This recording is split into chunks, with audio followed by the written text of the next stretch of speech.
That's it, Tobes, come on. Go, go, go. Go, go, go. Faster. He's gonna beat you. Let me introduce you to Toby. He's the guy on the right. He's a long-time friend of mine and he's just getting back into running after having spinal surgery. He got in contact after seeing some of the videos and said he wanted to be paced to a sub 23-minute park run. We chose Tilgate because we liked a bit of a challenge and wanted to do some hills. Let's see how he gets on.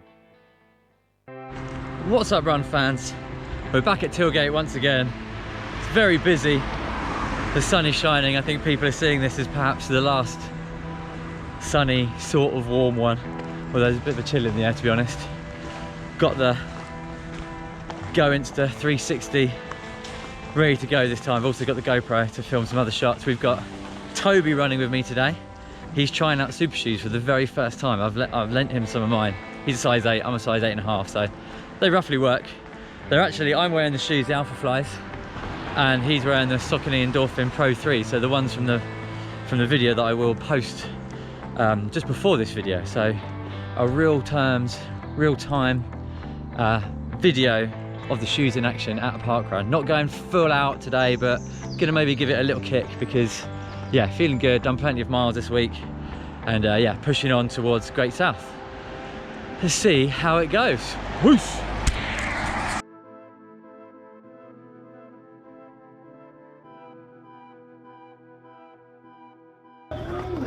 I'm so ready.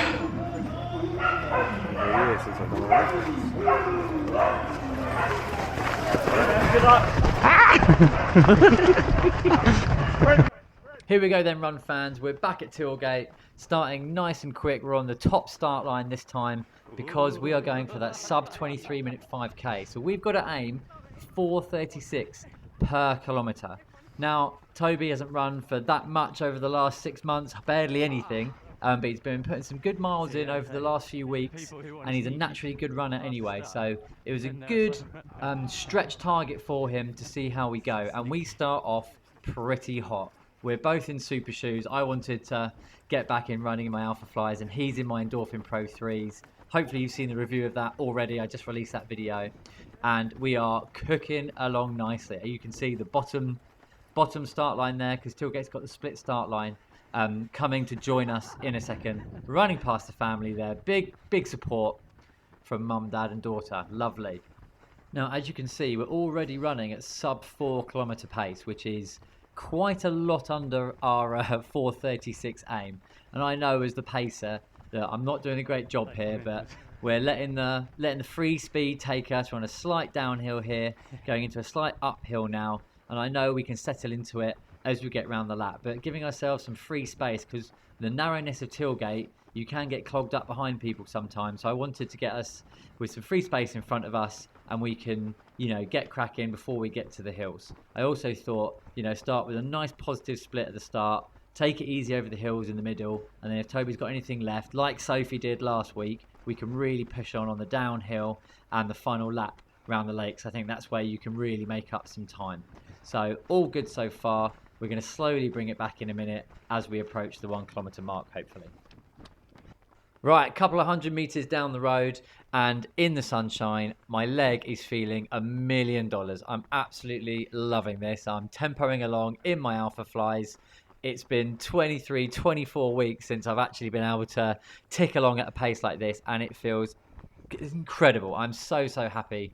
Toby's right behind me. He's keeping up nicely, but I know when you do need to slow it down. But I just want to talk for a minute about, you know, when you're down in the dumps with your injury and it doesn't feel like you're ever going to come back. I promise you, there will be a time where you can make it back, and the comeback is always bigger than the setback.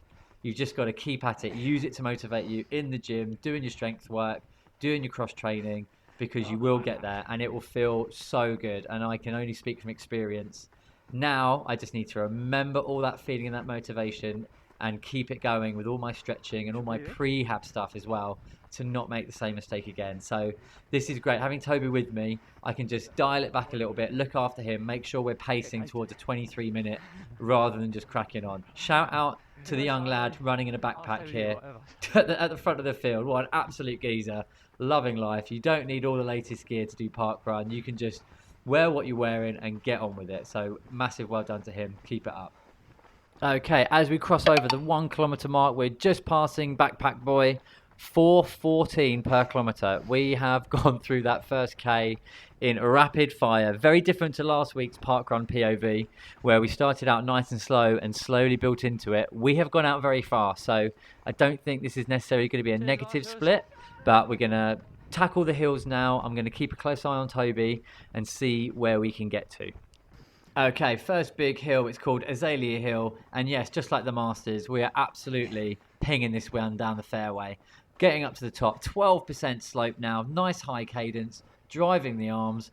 Toby I can hear just behind me, keeping a good level, and as we get to this plateau, it's a little bit of time for some rest, but also to start getting moving. So we're going to try and pick up the pace as we go around here. No one taking the racing line today.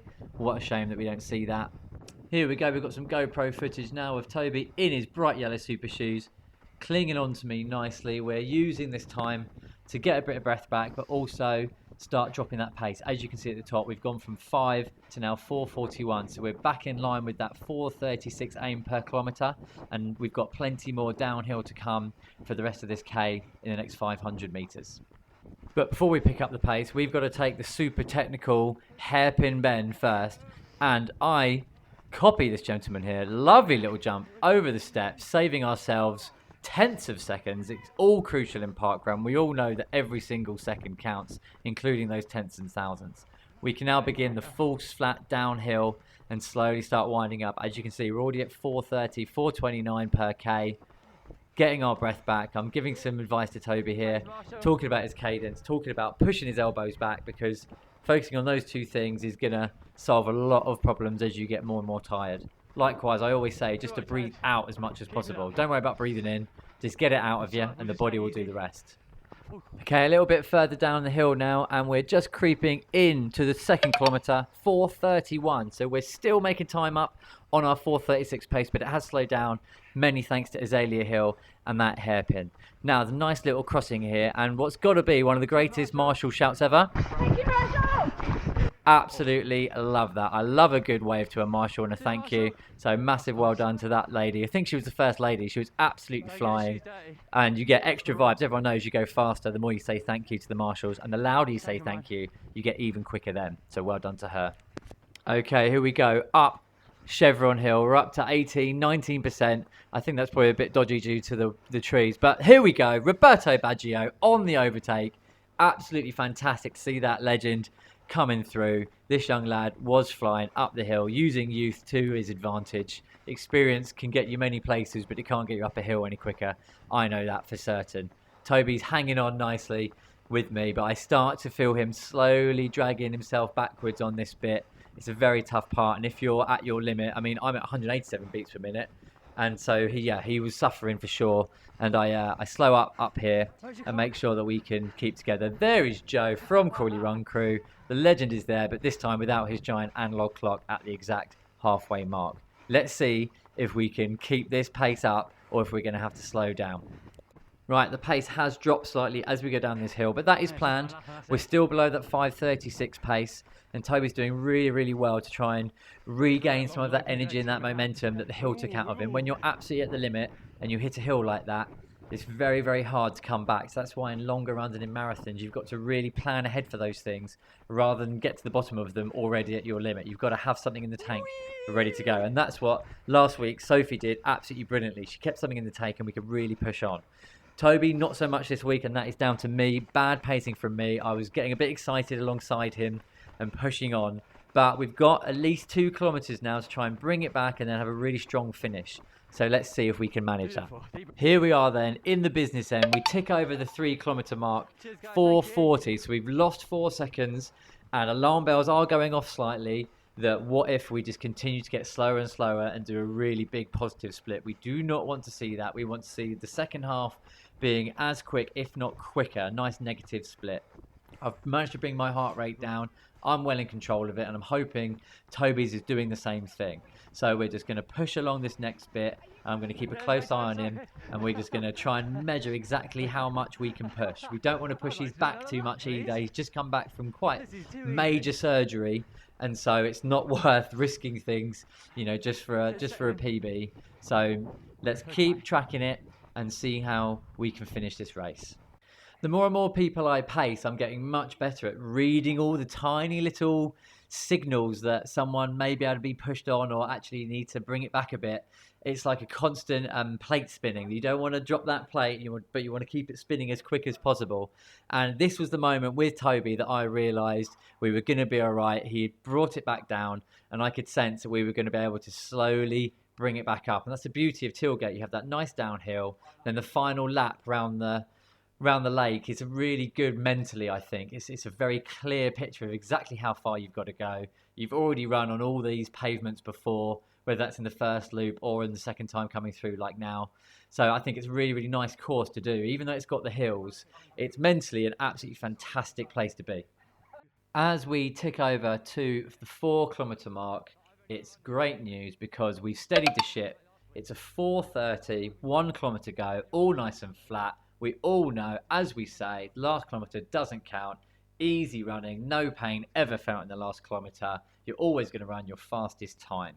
So we can really begin to wind it up now and go as low as possible. I'm confident we're going to smash through that 23 marker unless someone falls in the lake. But I reckon it's going to be all good, smooth sailing from here. Another huge shout out to all the volunteers, marshals, organisers, everyone involved with putting this on. You can't beat a free park run on a Saturday morning. You know, there's no other sports like it where you can come together like that. All walks of life, every single type of person you can imagine, all coming together to enjoy the same thing. It's a beautiful thing, and it fills me with absolute joy, especially on a beautiful day like this. But whatever the weather, you're going to have an absolutely amazing time. So I cannot recommend it enough to come and get involved. There is no judgment. All paces allowed, from walking to Olympic medalists. Good job, that's it. The final run in then, I don't think there's a better feeling in running than that final 150, 200 metres where you know you're going to make it, and it's especially sweet when you know you've done really well, you've tried really hard, and you're going to get that reward at the end. Now 100 metres to go, we are now dropping below 4 minutes per kilometre. Toby is right on my tail. I am screaming at him to get on. I go to overtake, cuts through, have to jump to the left. Apologies, my bad, I should have gone round the grass. Here we go, we're now into 350s. Toby is chasing right behind me. I'm looking round, I'm trying to find him just to give him that final bit of encouragement and show him where to go. And he comes up, comes through, there he is, darting to the line, and he's done. Absolute hero effort. Massive, massive well done to him. I'm super proud. I absolutely love doing that pacing. It makes me feel so proud when someone's done something and I've been part of it in some way. So I highly recommend it. Yeah, well done to Toby. Good job, dude. Here are the final stats then. We had a 4:17 last 5k, pulling out the bag. Massive, massive kudos to Toby. Look at that vert round. We call that the Tony Hawk pacing strategy. Up, down, up again. Strong finish. And then a 22:12 5k, 4:26 per kilometre, 7:09 per mile, so well below our 23-minute aim. Can't say well done enough to Toby. He hung in there. It was very, very difficult in the middle. That chevron hill really got him good, but he managed to bring it back and finish really strong rather than giving in and letting it get the better of him. Good job. Right, there we go then. Parkrun is done. Toby survived. Friday trail crew. C doesn't always stand for that, but very good. Shoes were good. You enjoyed them? Shoes were lovely. Didn't notice them on, which is probably a good. That's probably one of the best reviews you can have for a shoe. Absolutely. We did start off very fast, hit some hills, then we kept it in line for the end. Quick finish at the end. Yeah. Even took a couple of wrong turns as well. I don't know how he managed that with all the people in bright high vis, but yeah. So in the zone. Hope you enjoyed the video. Peace.